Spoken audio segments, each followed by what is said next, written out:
AP tests are coming up, so what's your test taking strategy? I think I've got a pretty good plan laid out. First, I'm going to go A, then B, then D, and then back to A. And then I'm going to roll a dice in my head. I think I'm just going to study, but good luck with that plan. Good morning, Pally. Today is Tuesday, May 6th, 2025. I'm Liani Ragade. And I'm Tran. Calling all Palo Alto youth, the Youth Climate Advisory Board of the City of Palo Alto is looking to survey youth in the area on public transportation. They are taking the input from this survey to the City Council in an attempt to guide future decisions and increase funding in public transportation. Please fill out the survey at the link on the screen. Spring football practice is here. The first practice is Tuesday, May 13th from 5 to 6:30 p.m. All returning players are expected to attend. Any new players interested in joining the team should also report now before it's too late to join. Wear Spirit Pack t-shirts and shorts and bring cleats and training shoes. Tariffs have been introduced by the United States on all countries. InFocus reporters Mateo Rosas, Neel Satyavolu, and Declan Baker have more. As of April 5th, 2025, Trump has mandated a minimum of 10% tariffs on all U.S. imports for the goal of protecting domestic industries by making imported goods more expensive. Let's hear what Becky Lester, Associate Professor of Accounting at Stanford University, has to say. So tariffs are basically a way to charge countries when they import goods into our country. And so by doing that, it makes the price of that good typically much higher, and then discourages consumers in the U.S. from buying up that good.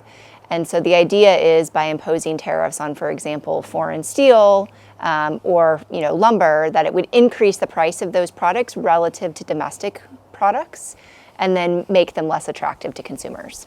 Some local side effects of tariffs fall on small businesses. Let's hear what a local wine store manager has to say on the topic. Some big imported companies, they do an investment of 5 million, 10 million of dollars only in products, for example, retail products, oil, Spanish olive oil, wine, all of these things, no? And they invest a lot, and more or less, the warehouses are full.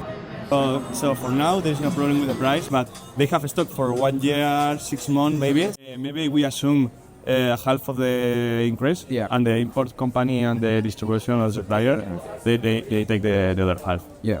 Let's see what will happen in the future for the United States. I think most economists are quite concerned about the impact of tariffs on the government for a few reasons. One, it doesn't actually generate that much revenue for the government overall.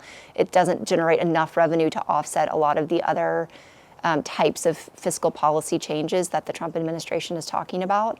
I think another key issue with this is that it will result in retaliatory tariffs that are going to impact consumers on the price of goods.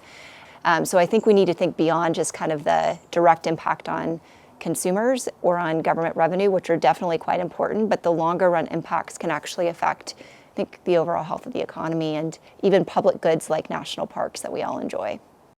Overall, tariffs have their pros and cons, but whether we like it or not, they're here in the U.S. today.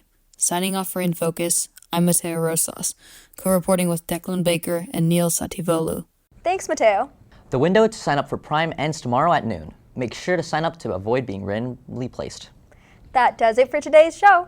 Follow us on social media at InFocus News to engage with our content, and visit our website to watch today's InFocus. Until next time, I'm Liani Ragade. I'm Tran, and this has been InFocus News. Have a great day, Vikings.